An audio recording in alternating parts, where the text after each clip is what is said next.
Yo, what up? Welcome to another episode of the D Will Show. I am your host, D Will, and this is episode 146. Be sure to follow us on Instagram at the D Will Show podcast, where you can watch over 100 plus episodes of former NBA players, overseas players, business owners, upcoming high school phenoms, all the above. Be sure to go follow. Also, go like us wherever you watch your podcast, Spotify, Apple, Google, wherever. Be sure to go like us and subscribe. I want to give a shout out to our sponsor for this episode, which is 27 Horizon. Connecting your business to new horizons, contact 27 Horizon for all of your creative design needs and book them today to make your event one to remember with any DJ or photo services. DM 27 Horizon for more info. Now, to introduce my guest, I have a good one all the way from Greensboro, North Carolina. He was ranked 13th in the 2011 class and 13th player in the country. He was an all McDonald's All American. He's a former North Carolina Tar Heel. He was also the 26th pick in the 2014 NBA draft. Please welcome to the show my guy, PJ Hairston. PJ, what's up, Brody? How you feeling? What up with you, man? Everything's good. Good, man. I appreciate you, man. We finally locked in. It's an honor to have you on the show, bro. So I really appreciate it again, man. Yeah, for sure. I'm glad to be here. For sure. Man, take us Greensboro, North Carolina, man. I've never been. Just take us through, being from there, how it was growing up for you, and we'll go from there.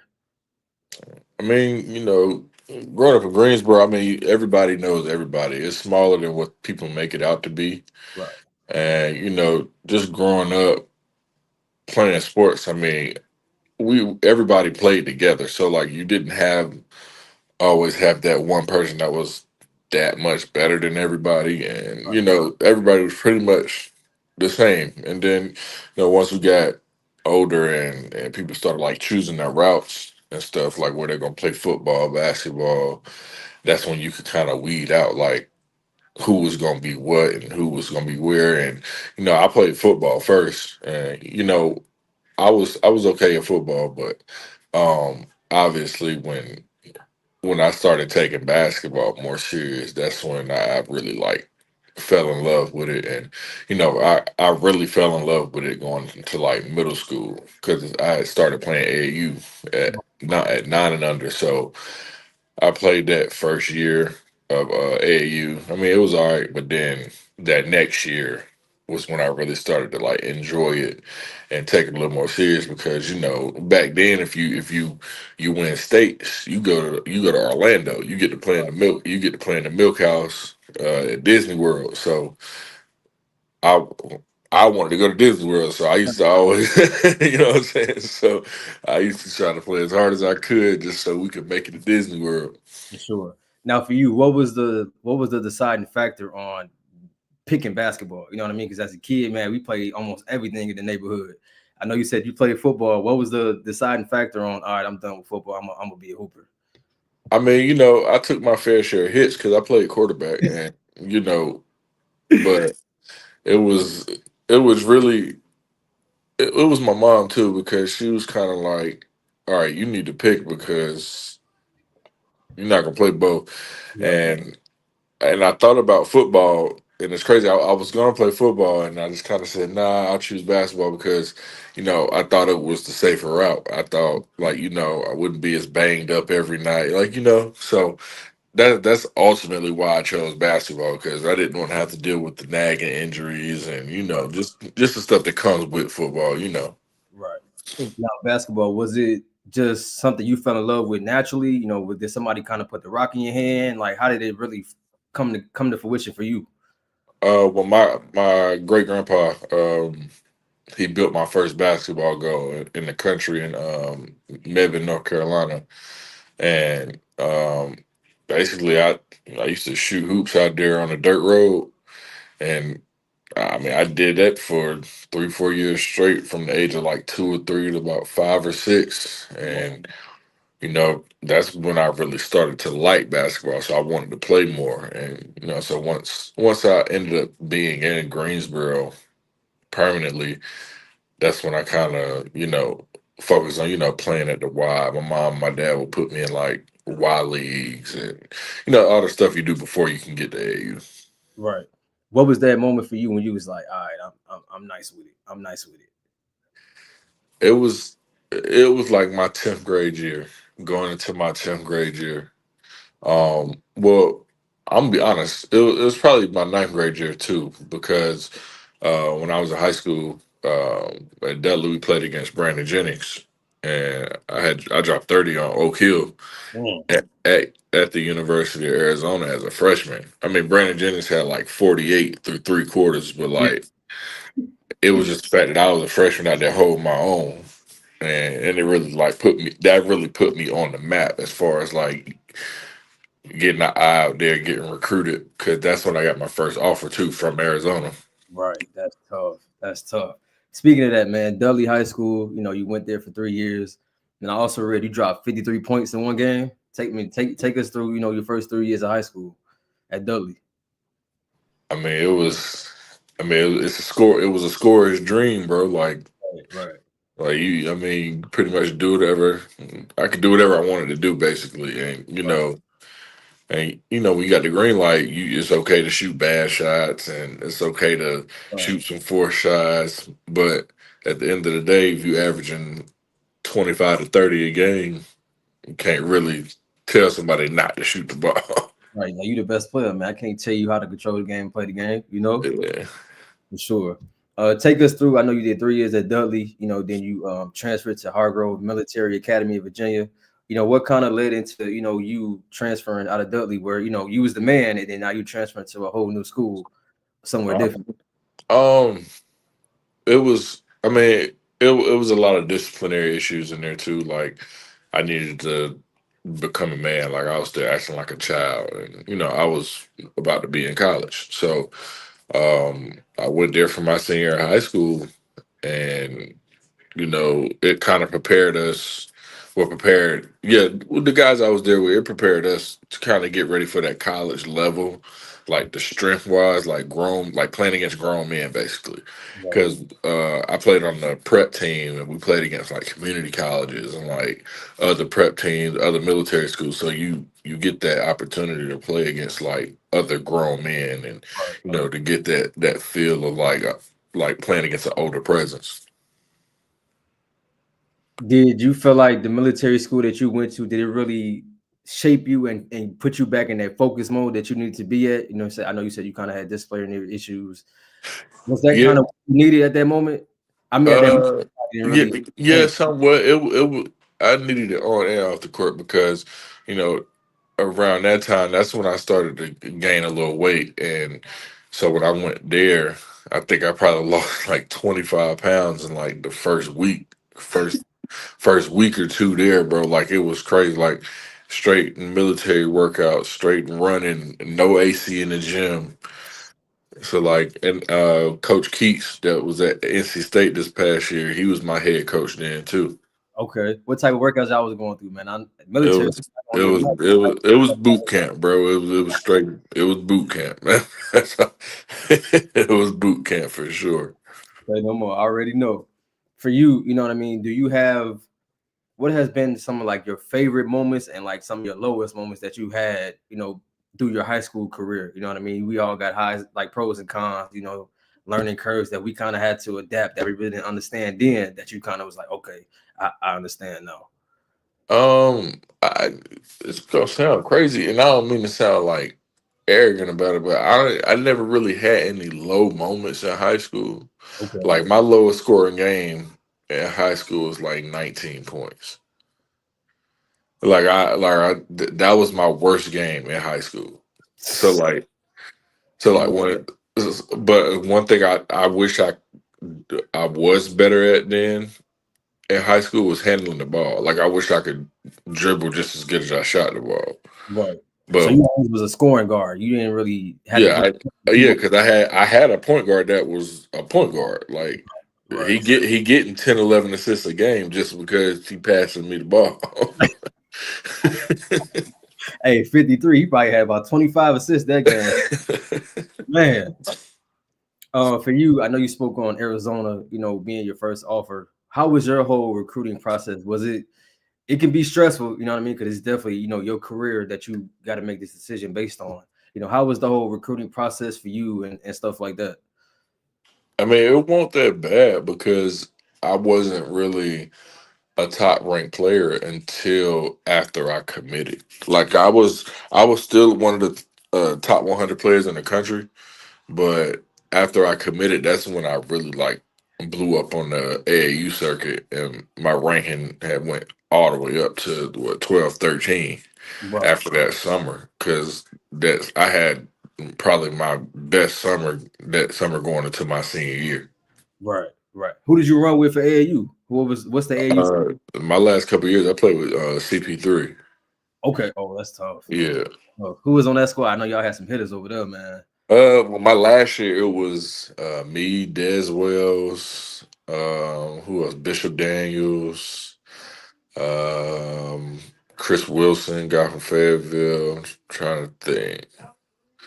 Theo Pinson was on that team. He was a freshman then. Okay. Rodney Purvis was on that team. Y'all had some killers. Um, yeah, we had some dogs. Man. Knowing what you know now, bro, would you change anything about how you went about your recruiting process? Anything like that? Like, would you have went on more visits? Would ask more questions? Would you have done anything differently?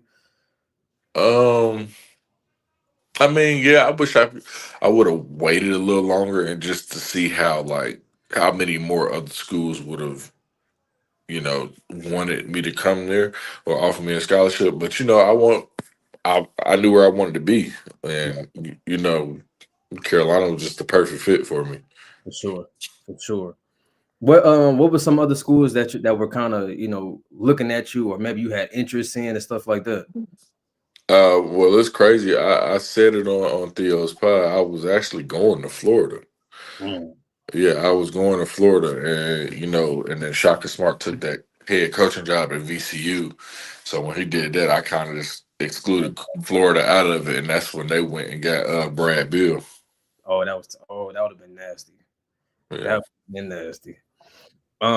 If you could give any advice to a youngin, you know what I mean, when they're making their choice on going to any school or university, what would be some advice that you would give them, going about that situation?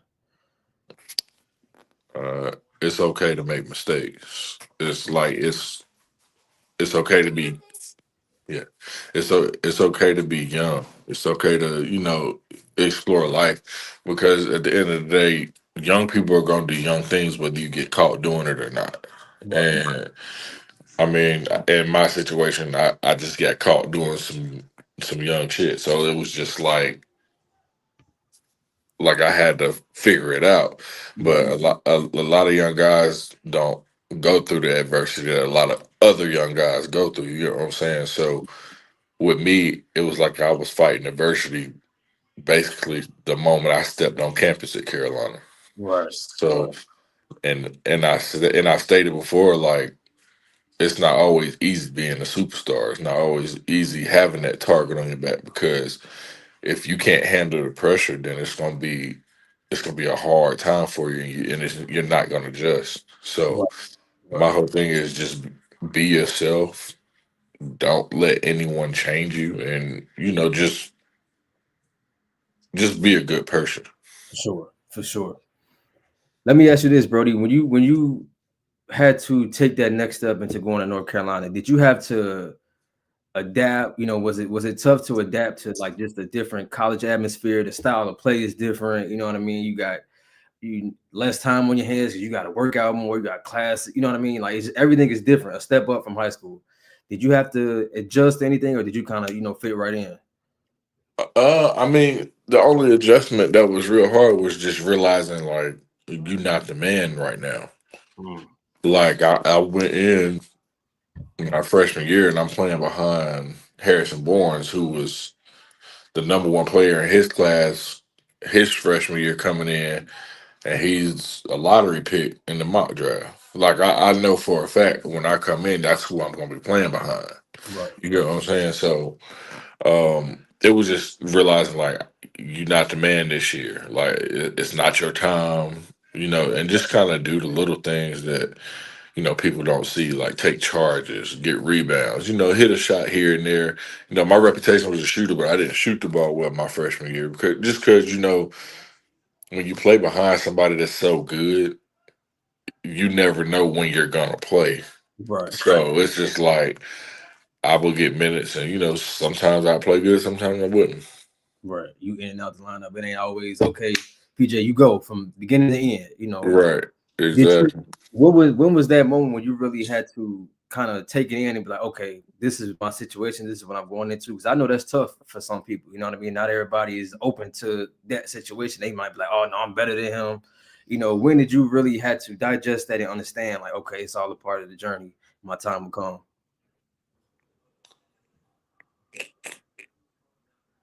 It just going back to just realizing like I want the superstar on the team because you go from getting 25 to 30 shots a game to getting maybe three or four, if Right, that. So like I think that was like the biggest like adjustment really from the high school level to the college level. And like and it was the same thing from the college level to the pro level. Like you have to start over from scratch every step you go. And the pro level was just a little bit more difficult for me to adjust. And and something, and I had some good games, but it just ended up not working out in my favor because one, I couldn't stay healthy, and then two, it was just like, how do I do this? right, right. That's different. You know what I mean? You a pro now. You know what I mean? It's a lot to deal with. We're gonna tap into that. We're gonna tap into that. How was it playing for one of the best college coaches of all time? Coach Williams. You playing for a historic program. You know what I mean? Jordan Brand School. How was that whole experience for you when you first coming into it? I mean, man, when you think about it, you don't realize like how big it is. Like like you're going to like North Carolina. Like Right, what's expected. They expect championships or bust like every year, no matter how good or how bad the team is. So going into it, I'm just like, dang, like this is Roy Williams. right, like I watched him win national championships here. Like it's crazy. So just going in, you automatically just feel like I'm gonna win one while I'm here. Like you right, get what I'm saying? Like that's the goal every year to win that championship. And you know, when I went my freshman year, that was the year we were picked to win it. And that's when Kendall Marshall and John Henson ended up getting hurt. So it kind of it depleted our chances a little bit, and and it was a struggle, without our point guard. right, right. For you, do you have a Michael Jordan story? Was he around? Did you get to see him, talk to him while you was there, or was that when you got to the pros? Yeah, I didn't really see him at Carolina like that. Yeah, that was really when I got to the pros when I was around him a lot. Okay. Who was some of your favorite matchups, in at North Carolina? You know what I mean? Because like I said, obviously we all know as basketball fans, North Carolina got pros every year. You know what I mean? But I'm talking about like matchup wise. Do you have a memorable matchup that you remember the most? Nah, I just remember nobody could check me. Right. It didn't matter who it was. I'm gonna be real. It didn't matter who it was. Nobody could check me. Facts. That was just. I didn't care if it was the first team all defensive player from the previous. I didn't care. Work. It You don't can't. matter who you Yeah, are. yeah. You can't check me. That's just how I felt. Facts. 2 years at North Carolina. Then you entered the D League. How was that whole experience going from a college kid and now you know what I mean? You're labeled a pro at this point. What was that adjustment like for you? After all that stuff that happened, I kind of had like a chip on my shoulder, so like, I was just ready to hoop. Right. So like I was itching, like it was like a bad habit. Like I was really itching like a bad habit just to hoop. And once I got that opportunity to hoop, it was just like kill. Right. And like my first like 5 games in the G League, I averaged like 35, 40 points. Mm. Because I'm playing mad because I wanted to be at Carolina, but but I'm mad at myself too because like damn, how can you put yourself in that situation? But at the same time, I'm still hooping. So if I'm hooping, I'm just gonna have to kill whoever in front of me. Facts, facts. Now, was that the start of, you know what I mean? I know that probably wasn't the particular image you had on getting ready for the NBA, but was that the whole start of, okay, well, that's behind me now. Now I'm preparing for the draft. Was that whole, okay, I'm gonna start working out, I'm gonna start, talking to agents or however, like, was that the whole start of the whole process for the NBA draft? Yeah, pretty much. Because when I went to Texas, it was like what, middle of January, so it was only like 2 or 3 more months left in the season. Right. And after the season, the draft was in June, so I had like 2.5 months to get myself prepared for the draft before I got drafted. But I still had like all my workouts, my team workouts, and that's people don't talk about. I worked out for every single team. So I was traveling all week for like two, Back to three back. weeks. Okay, one night you here, this night you. So say I gotta work out Monday, boom. Say I gotta work out Minnesota Monday. Boom. Uh I'll fly out after the workout like that evening because they work out in the mornings. I fly out that evening to the next city. And if depending on what time I get there, they make me work out the next morning.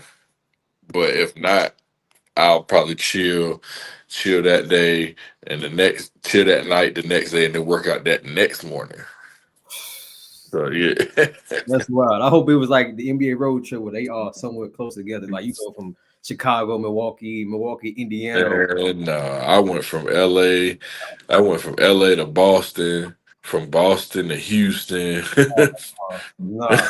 Like, I'm telling you. But you said you had a chip on your shoulder. That didn't bother you at all? You were just like, man, it don't even matter at this point, man. I'm just ready to hoop and show y'all what I can do. Yeah, that was it. I had hooped in so long, so I was just ready to get to it. I ain't really. I knew I had messed up some chances, but I also knew I had a chance to prove people wrong. So Thanks. like when I got to the G League, I wasn't even on the draft boards no more because of that stuff in Carolina. Like they had took me completely off. But after them first few games in the G League, I was back like early second round, late first round. So I'm like, all right, bet. Like Right. I'm in there. Tell me how it was, man. You had everybody's dream, you know what I mean, being drafted, you know what I mean, hearing your name called. What was that moment like for you when you got that call? You was like, man, I just got drafted. You know what I mean? After what you had been through, that you overcame, and you was like, all right, I did it. I'm at this moment that I've dreamed about my whole life. I mean, if you see the video, you see I just put my head down because, like, when you go through everything like that and you go through stuff that could mess your career up, like, and then at the end you still make it to where you want to be. Like, sometimes you just gotta let it out, man. And that was just one of those moments because it was like through everything that I had been through, I still made it to the league, and that just went to show that the work that I was putting in had showed, and that's why I got emotional because I'm like, somebody saw the work and somebody realized like I'm trying, like I'm trying to get it together. Right? Somebody believed it. That's dope, man. Did you have any vets, kind of take you under their wing? Because, like I said, you a pro now. You know what I mean? Everything changes for you. You know what I mean? You in the limelight. Did you have any vets that kind of took you under their wing and was like, okay, this is how you be a pro? This you do this, or did you kind of have to learn on your own? I mean, I kind of learned on my own. I didn't really have no vets in Charlotte. Like, Okay, man, I, the system in Charlotte was just weird, man. Everybody was for themselves in Charlotte, man. So it wasn't really one of them things where you had a vet you could go to. I mean, of course you could ask questions, but it won't like a vet pulled me to the side. Was like, "Hey, I got you, bro." Like, you know what I'm saying? right, I didn't really get that until I got to Memphis and I played with Zebo and TA. They took me under their wings, like, it was like, "Hey, we got you." Like, they give me their per diem, like stuff like that. Like they really took care of me. for sure. Man, how did you feel? Were you kind of, I don't want to say angry, but were you surprised going, you know what I mean? You got drafted by Miami, then you got traded to Charlotte. So it's like you back in North Carolina all over again. Was that kind of, did you want a fresh start, or were you kind of like, all right, you know what? I'm at the crib, man. It is what it is.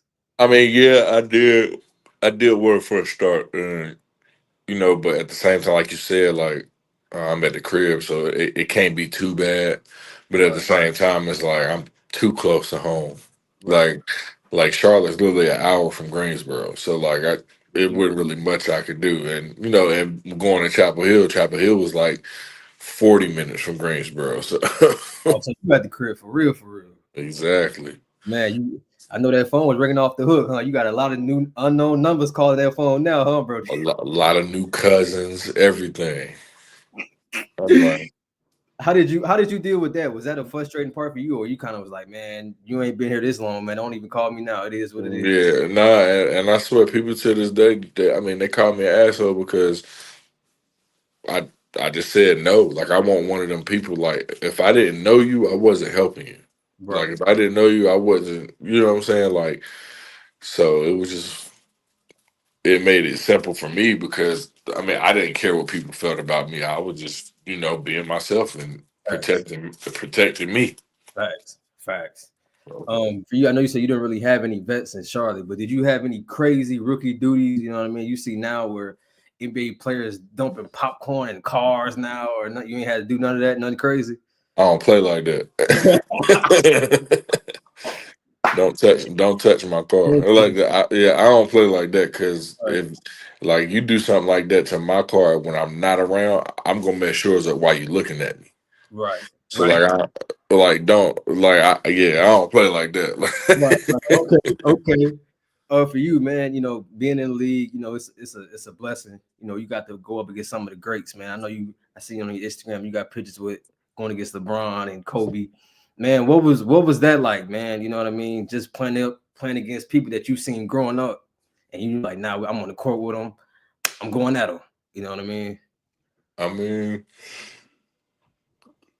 exactly how you put it. It's Kobe and Bron, man. Like people dream about stuff like that. So for me to have them pictures and have those collections, it's just like, man, I don't have to argue with nobody.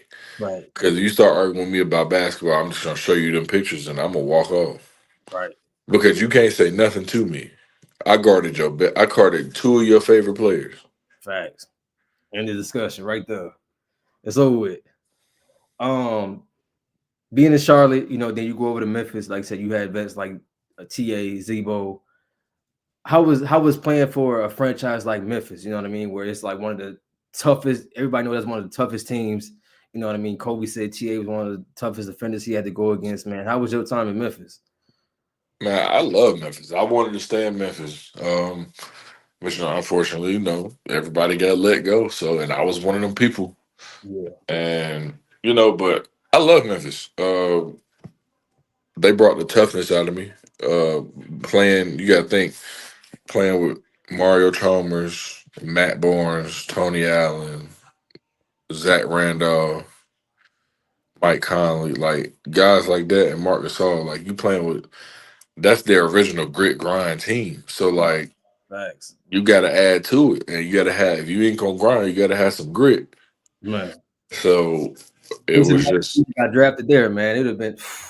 that's what I'm saying. Like I really enjoyed my time in Memphis. Like Memphis was cool, and like I swear, like that was one of the places where I felt like I'm like, okay, I can be here for a few years, but it ended up not working out, but it's cool.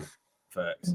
For you, speaking of what you now, what has the game of basketball really taught you, that kind of carry into life, that kind of made you the person you are today?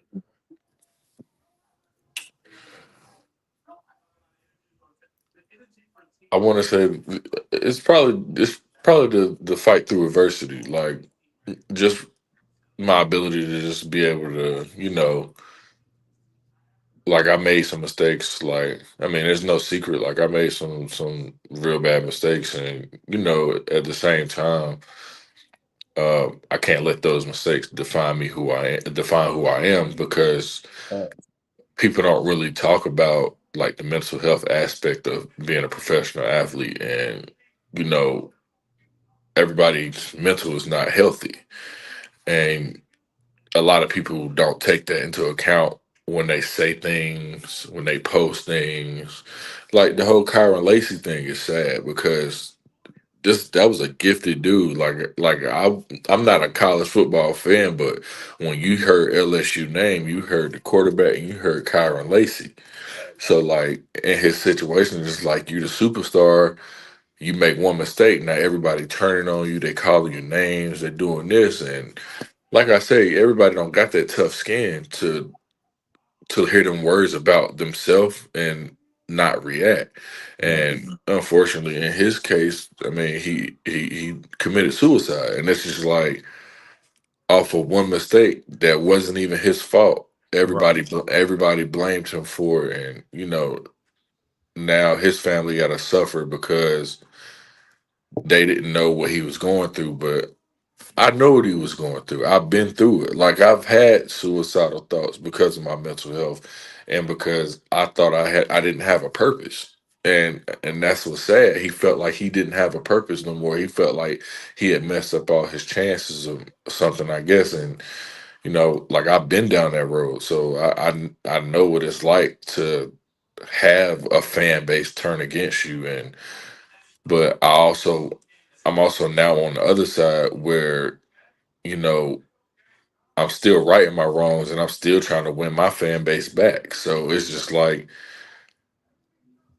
you gotta just pray for you gotta pray for athletes in general. Like Fact. especially the athletes that, get cut, get traded, get, whatever, because you don't know how they're gonna react. You don't know what they're doing at home. You don't know how important staying in one city is to them. Like you don't know. So like that's why you just got to pray for athletes in general, not just basketball, but every Right. single athlete.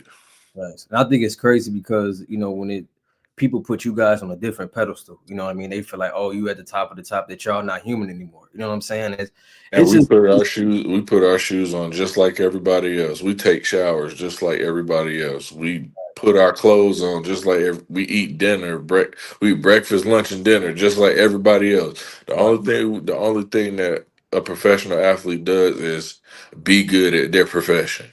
Facts. Only thing different from y'all is y'all bank account may be a little different. That's it, man. And it ain't nothing wrong with that. It's people that Right. do stuff out here that's not sport related and make way more than a lot of athletes. Facts. So you have avenues. People just don't want to put the work in, or people just want to sit back and hate on people and watch other people put the work in. You sit back and hate on them. Like Right. I don't. I never understood it. I mean, I'm not going to understand it, but Right. you got those people that sit back and rather be a negative impact than a positive.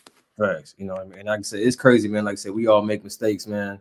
And I just hate they put you guys on a different pedestal. But I want to ask you this though: was having thick skin always a part of who you were, or was that something that you kind of had to work towards to really? I know you spoke on your mental health. You know what I mean? Where you felt vulnerable at times. What was that moment where you that kind of made you push through that and come out on the other side of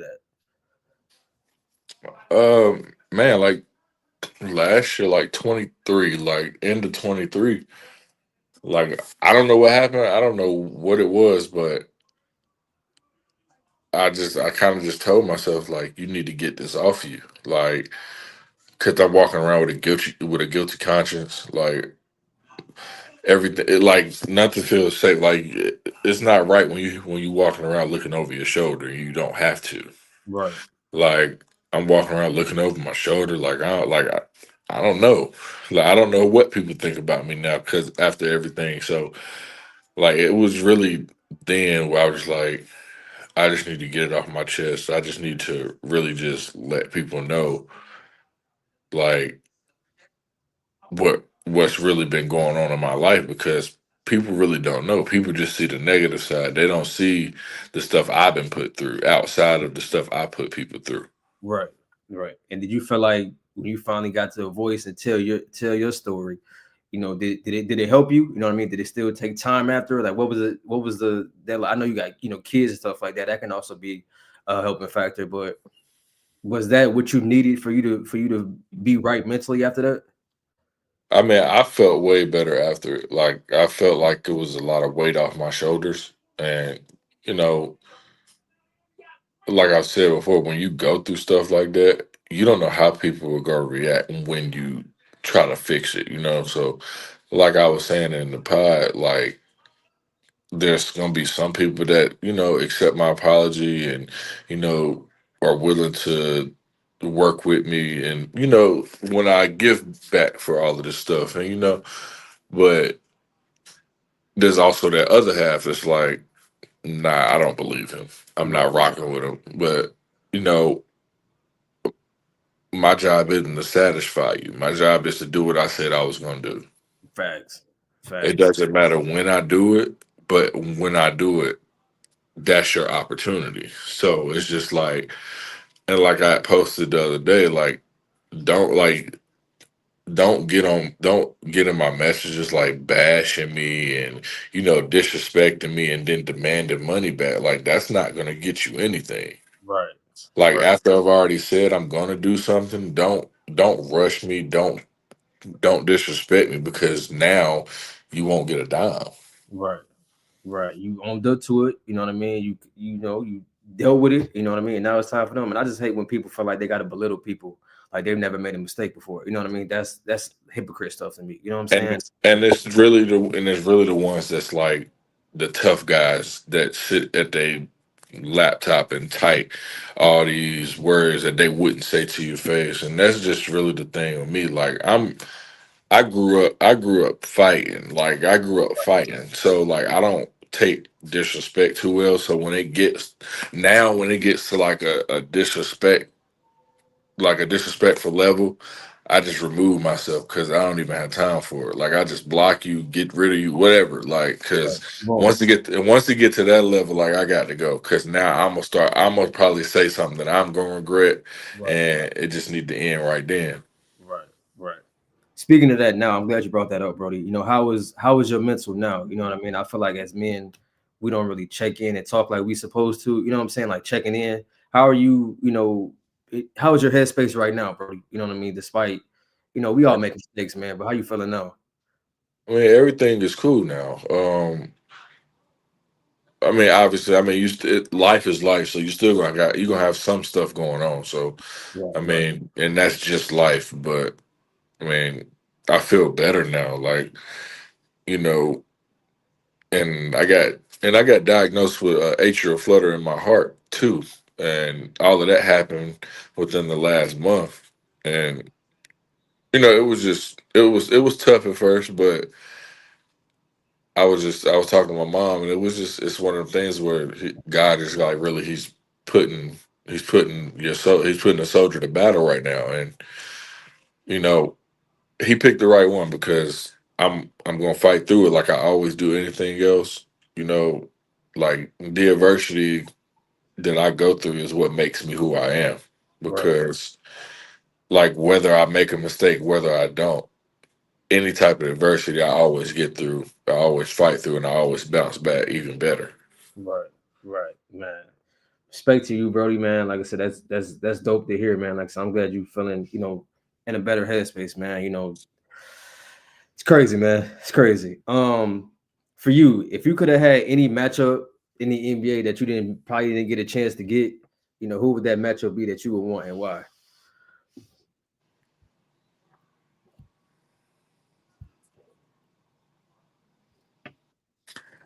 I don't know, bro. I got all the matchups. You got all of them. That's dope. I, That's I mean, I pretty much got all the matchups. I'm trying to think of someone who I didn't guard because you got to think I was a starting two guard, so I was seeing some heavy hitters. man, Like I man, was man. like I'm trying to think because LeBron guarded me, Kobe guarded me, Right.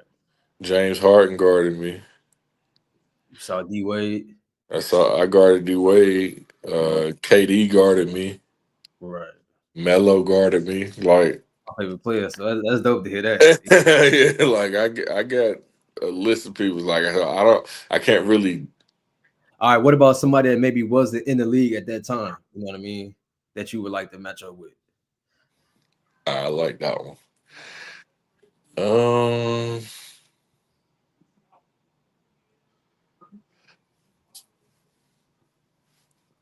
I like to play against Ja. I like I would like to be on the court, like not just guarding him, but like To see it up close. yeah, I would like to be on the court just to be like the opposing team, just to watch Right. like Right. him get busy. So I think yeah, I think either Ja or Luca. Oh, that's tough. That's Yeah. tough. Let me ask you this. I'm just gonna throw this in there randomly. Let's say coach be like, all right, PJ, go in there and guard Luca. What's your mindset? What how you guarding him? What you trying to do? Are you what's your mindset? What you doing? What you locking him down with?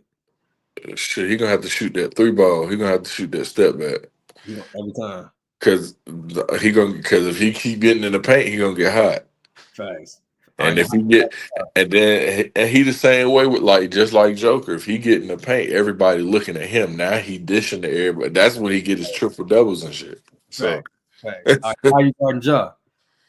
Same thing. You got to shoot. Yeah, I ain't letting. Yeah, yeah, like I'm gonna contest it, but you gonna have to shoot that. You gonna have to shoot that step back all day. yeah. I ain't gonna be on no poster. Yeah, yeah. All right. So this question, man, is probably my favorite. You know what I mean? Because it kind of put people on the spot. If I was to say, man, PJ, I need your top five from this. Let me see. I'm not really too familiar with Greensboro, so I'm gonna do North Carolina all time. I need your top five from North Carolina. I ain't really too familiar. We could do Greensboro. Like I said, I don't really know too much Nah, about. we can do North Carolina. You won't know nobody if I say Greensboro. Okay, Uh, top five well, all time. well, obviously one gotta go. We gotta go Michael Jordan. You gotta go Michael Jordan. North Carolina. Two. I'm gonna be real. I'm gonna put me at two. Got to. You I'm got gonna to. put me at two. Got to. Okay. John Wall. Got John Wall at three. Mm. Who else? It's tough because I can put like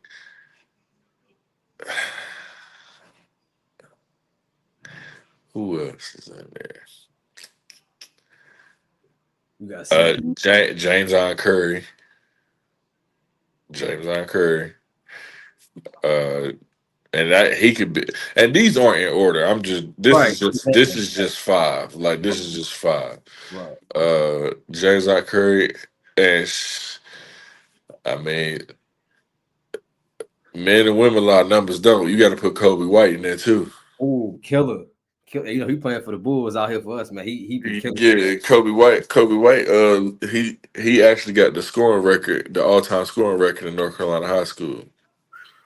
Yeah, he number one in scoring. Ain't nobody broke his record. If I had played my last year at Hargrave, I would have it. I mean, Oh, if I'd have played my last year at Dudley, right. Right. yeah, I would have had it, but I left. Okay. For you, if you could look in the mirror right now, man, and you could see your 12-year-old self, knowing everything you know now doing basketball, life, mistakes, adversity, what would be the advice that you would give yourself right now at 12 years old? Listen, listen. That I swear that's it, bro. Listen. I didn't want to listen. I didn't want to listen to nobody, man. Like I thought I knew it all. I mean, and granted, like I had the talent, but I thought I knew it all. Right, So that was a part of the reason why I wasn't able to dribble as good as I wanted to, because I felt like I just needed to score. right, right, So, but I didn't realize how important it was to be able to dribble and then try to score. right. So players, But man, if you out there listening, man, don't think you're too good to learn, man. You know what I mean? Somebody can always lead you down the right path, man. You heard it here, man. Listen, exactly, that's listen. all it was. But just listen, man. Sure. And then the last one I got for you, Brody, man, if you can recommend anybody for the show that you feel like may have a story that can help somebody just to get their flowers, man, who would that be?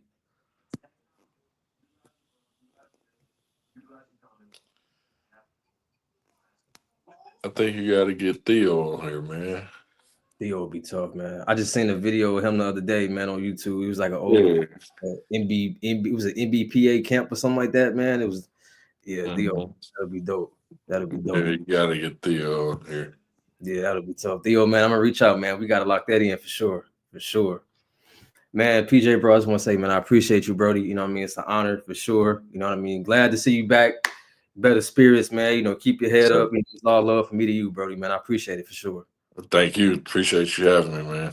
So, Brody, man, I'm gonna inbox you my number, man. We're gonna chop it up, man. Check on each other, make sure we all good. So For sure. For sure. yeah, Brody. Appreciate you. For sure.